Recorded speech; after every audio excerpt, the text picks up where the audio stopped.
Good morning. Waiting on another sunrise. Going to continue with our book, chapter 16. I've been reading you Rage to Survive by Etta James and David Ritz. Chapter 16, The Pimp. It happened to Billie Holiday and Dinah Washington. They say it happened to Ella and to Sarah. It certainly happened to Aretha and me. The wrong men.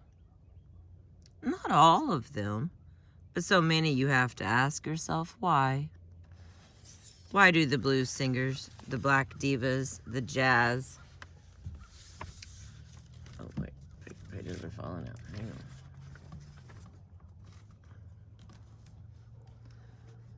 on. All right, now we're back at it.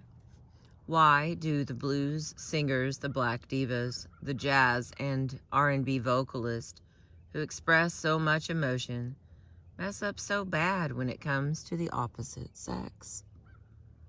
They say we're honest when we sing, that we're incapable of lying in our music. Then why can't we see through the lying and cheating of men who exploit us, even beat us, like slaves? In mine own case, I had something to do with my facade.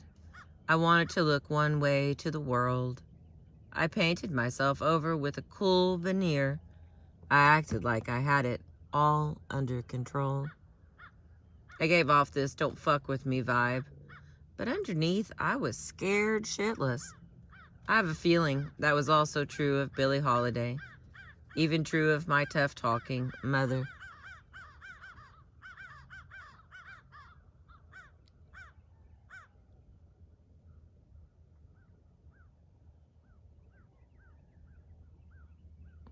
Sorry, crows win usually, because they really are loud. They were running off an eagle.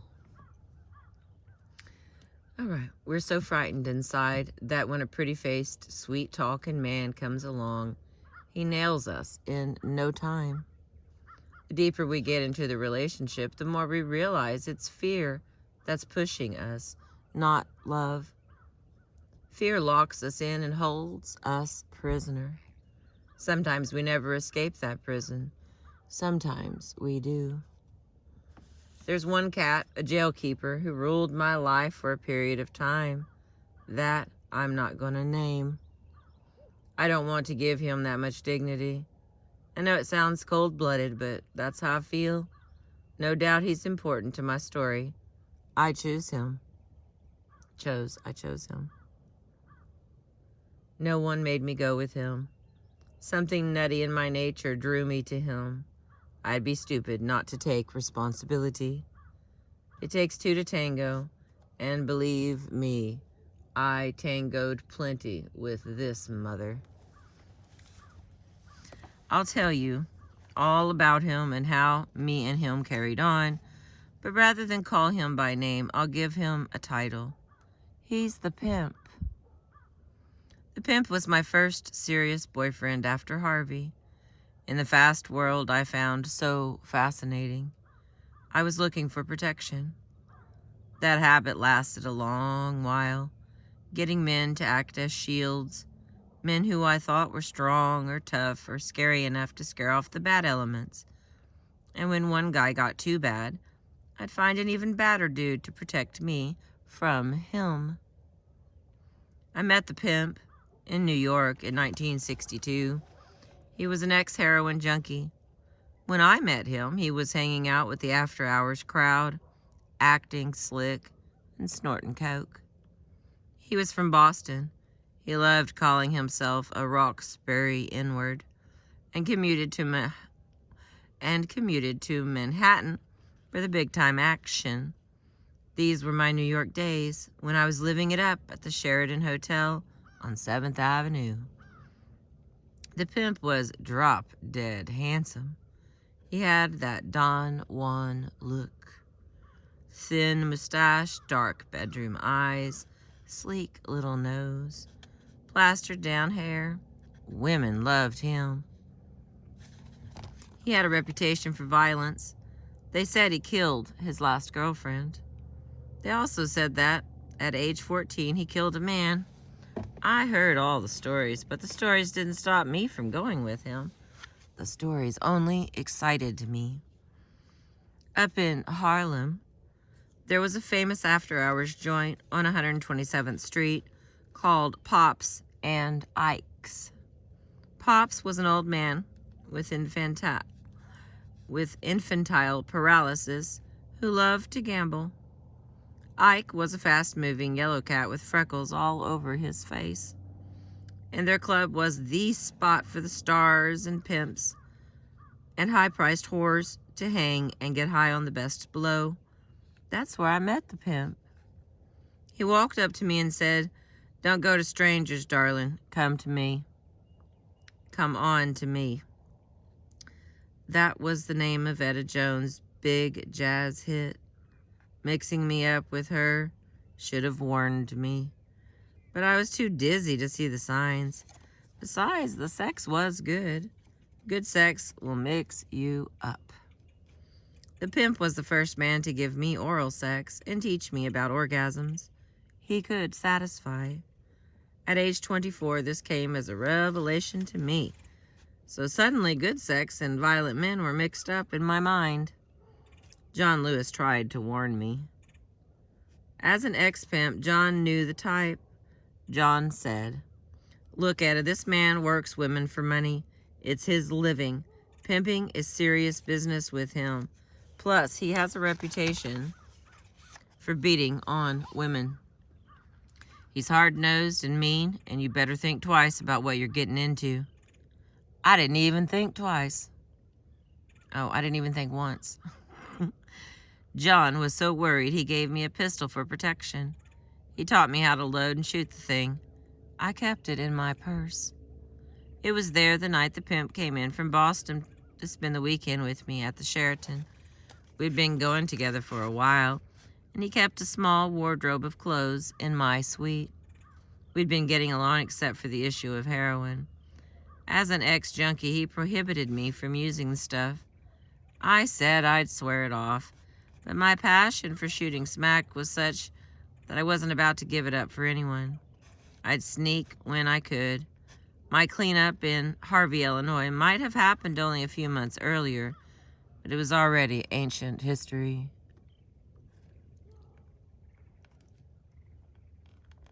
The day of the night of the pimp's arrival, I'd gone off to Harlem to cop, brought the stuff back to the room, and gotten blasted. By the time the pimp showed up, the dope was long gone.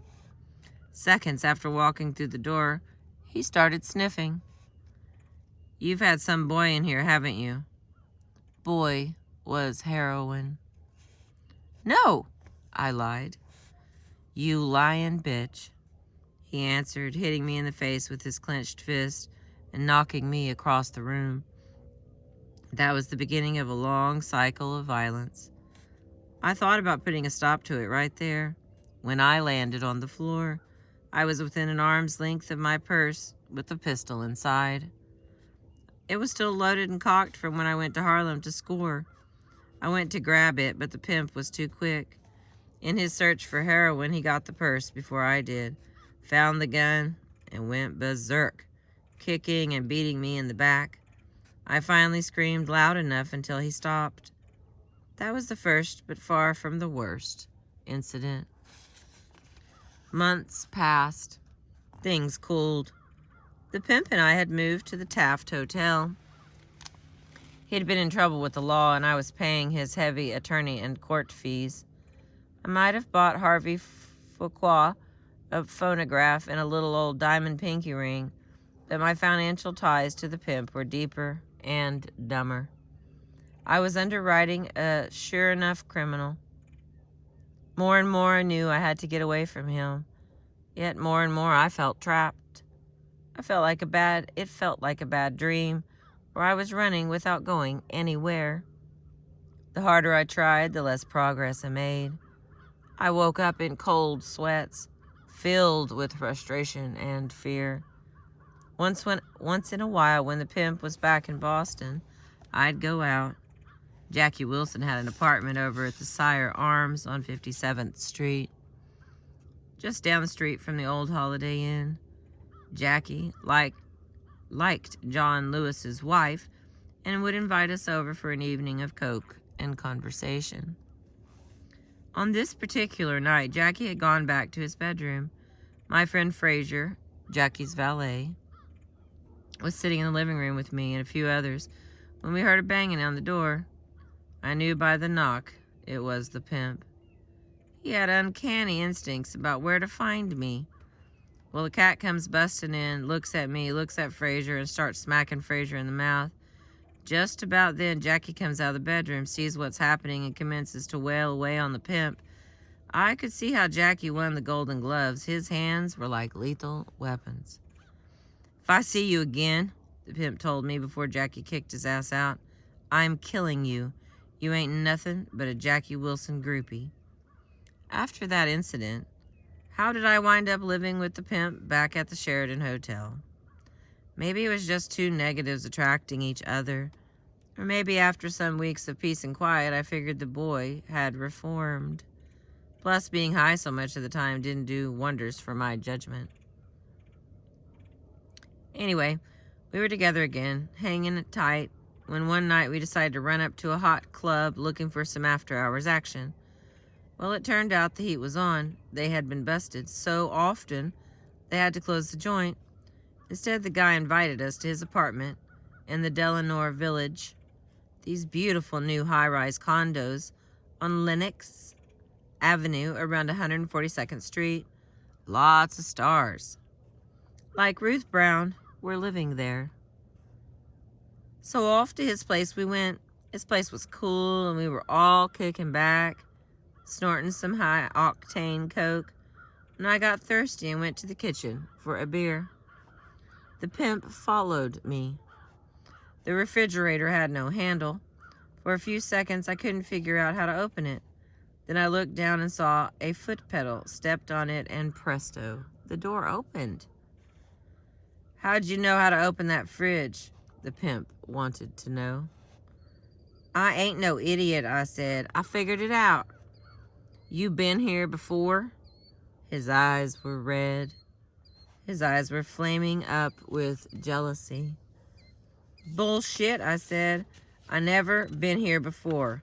Ask anyone." "They'll lie," said the pimp. "They'll say anything to protect you. You've been here before, and you've been fucking somebody." The idea was so crazy, I didn't bother to answer. But I knew I was in trouble. I knew his hot-blooded paranoia was building up steam. We were on the express train to Nutsville, and I was worried to death. How the hell could I jump off? The rest of the evening, I didn't say nothing. I just watched the pimp get shit-faced drunk and coked up high. I was hoping he'd crash, but no. The minute we got back to the Sheraton, this fool took out after me. Someone had given me a little kitten, and I thought by picking up the furry little thing and holding her in my arms, I might be protected. Forget it. The pimp grabbed the cat and threw her against the wall. The animal screeched. By now, the pimp was foaming at the mouth, screaming how I'd been screwing all his friends. The combination of coke, booze, and his natural madness was deadly. The pimp was all the way out of control, picking up a shoe and hitting me in the head with the heel. Me thinking, oh God, this man's gone crazy. He ain't just slapping me, he's beating me. Hell, he could kill me.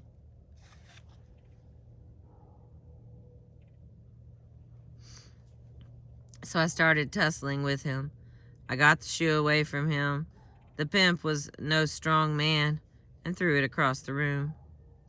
That's when he grabbed a steel-sealed fifth of Cuddy's Sark and whacked me over the head. I was too dazed to stop him. Whack, whack, whack. 9 fucking times he whacked me over the head. I started praying. I figured at this point only God could save me. And he did. Him and my hair weave. Hair weaves had just come out, and thank the Lord mine was high and cushiony. I felt this warm liquid running down my back and figured it was scotch, but it wasn't. The bottle never did break. It was my blood. Blood was dripping on me and spraying all over him. "Bitch," he demanded, "go wash that blood off of you." I did what he said. If he had a knife, I'd be cut from head to toe. I was dealing with a killer, and I wasn't about to rock the boat any worse than it was already rocking. In the bathroom, when I bent over the sink to wash up, he kicked me in the back, slamming my face against these old-fashioned brass faucets. As I lifted my bruised head, he took a wet towel and slapped me across the face. I still didn't say anything. I still didn't say nothing. Any word from me would have provoked him into a wilder rage. A minute later, he went from the bathroom to the bedroom, where he stretched out on the bed. I did not know what was happening. My skull bleeding, my face cut, my body aching all over. I peeked into the bedroom. The pimp had fallen asleep. My mind started racing. I eyed the door. I had to get out of there, but how? I had my pistol on top of the television, but earlier that day the pimp had taken out the bullets. No matter, John Lewis had taught me always to keep an extra bullet in my purse, and so I had. I also remember the story John had told me about this man, a cop, who beat this woman so viciously she shot him in his sleep. She put a revolver in his ear and pulled the trigger. The judge let her off because she could prove she'd been beaten. Well, that planted a seed. Hell, I could prove I'd been beaten. My head was all cut up. I was still bleeding. The wet towel over my head was soaked with blood. The pimp was breathing heavily, but I was still scared shitless of waking him up. So I tiptoed into the room, got the gun, grabbed my purse, and found the bullet. I wasn't going to aim it at his head and fire. I didn't want to take a chance on missing. I was going to stick it in his ear and shoot. Oh, it'd be messy, but absolutely certain. I was so nervous, though, I put the bullet into the wrong chamber. Now I'd have to turn the chamber, which would make a loud click. I was afraid the click would wake up the monster. Something told me not to do it, not to get the bullet in the chamber, not to blow his brains out. Instead, I pushed the gun under the couch. All I could think of was the door. I gotta get to the door. So I tiptoed to the door. I opened the door. I eased out the door, and glory hallelujah. I closed the door behind me. I was free. John Lewis was staying at that time at that same Sheridan on another floor. Dizzy and shaky, I barely made it to his room where I knocked on the door. "John, it's Etta. I'm hurt, man. I'm bleeding." John wouldn't let me in. He'd only look at me through the chain. "Where's the N-word?" He wanted to know, referring to the pimp. "He's up in the bed asleep. The man beat me to an inch of my life. He's gone crazy." "Well, you can't come here." "What?" I heard all of this noise in there. Footsteps, frantic whispers, door slamming. I knew John had things in there he wasn't supposed to have, like cocaine and his girlfriend, Darlene, the one who broke up his family. John knew that if he let me in, the cops would be jamming him in no time. He might have also been afraid that the pimp was right behind me.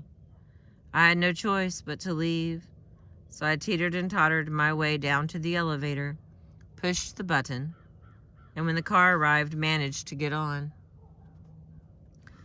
But that was all the strength I had. I slid down the wall of the elevator and landed in one big heap on the floor.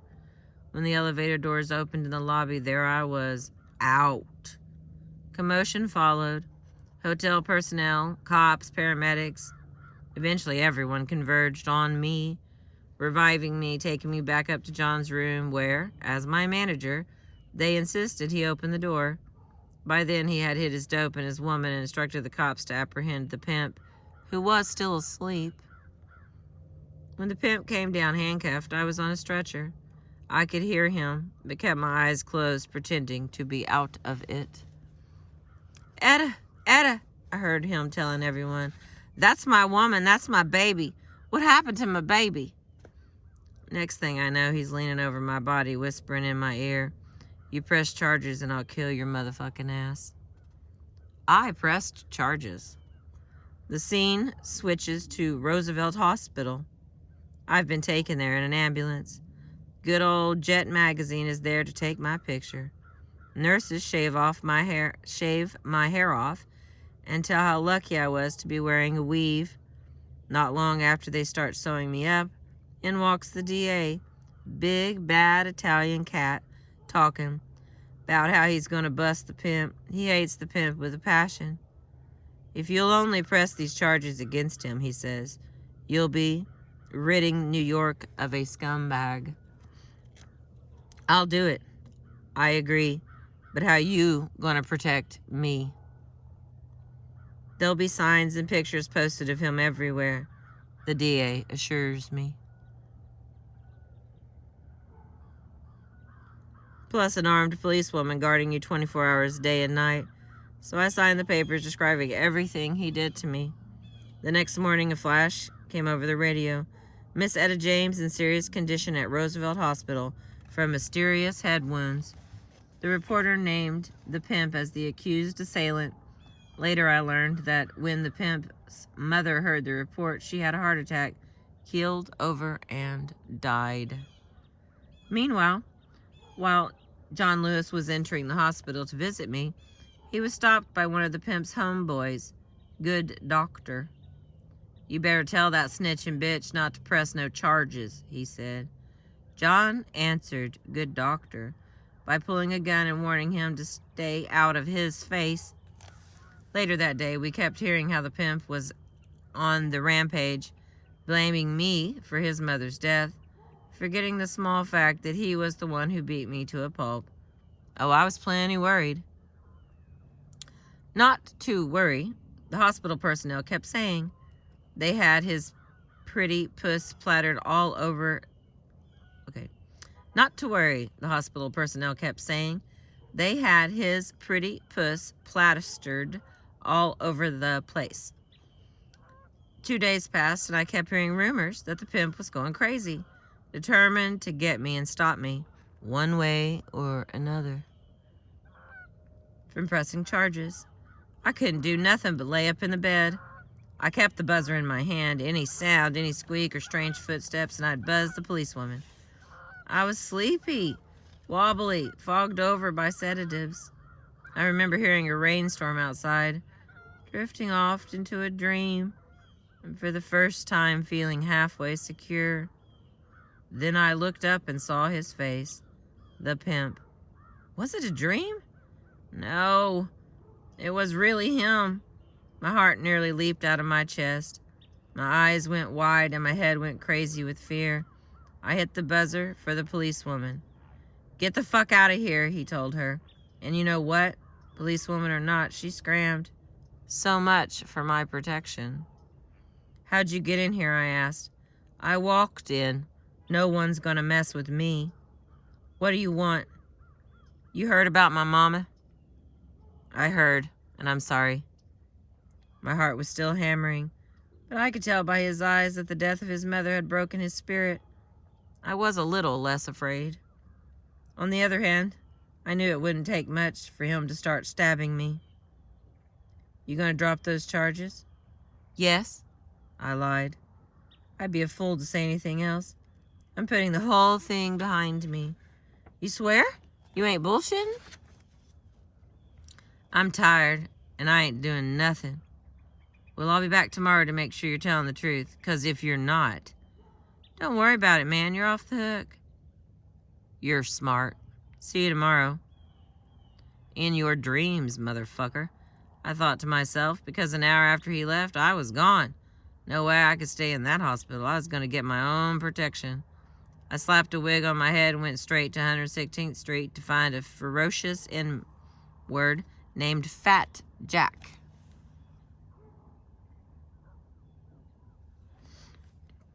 I wanted to know. I'll do better than that, he said. I'll get my brother Willie Jack to stay with you. He's badder than me.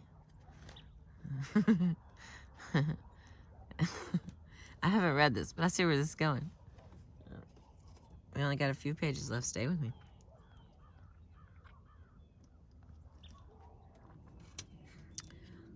I'll do better than that, he said. I'll get my brother Willie Jack to stay with you. He's badder than me. Willie Jack was an ignorant thug who stood way back on his legs and would just as soon shoot you as smile. He had a crush on me and became my proud bodyguard. I stayed with him 4 or 5 days before he went off to Detroit, where I had a gig at the Greystone Ballroom.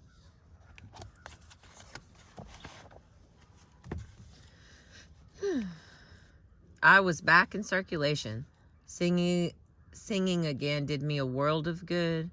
I could throw my frustrations on the audience. I'd be belting out songs with so much passion and power you'd think I was trying to keep from having a nervous breakdown. I recorded more standards like Prisoner of Love, plus a bunch of fool numbers. Fools Rush In, These Foolish Things, 7-Day Fool, feeling like I was living every line of those lyrics.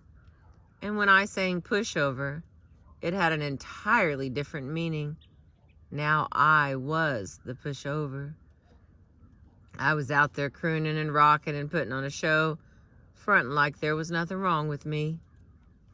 Detroit was a comfortable venue for me.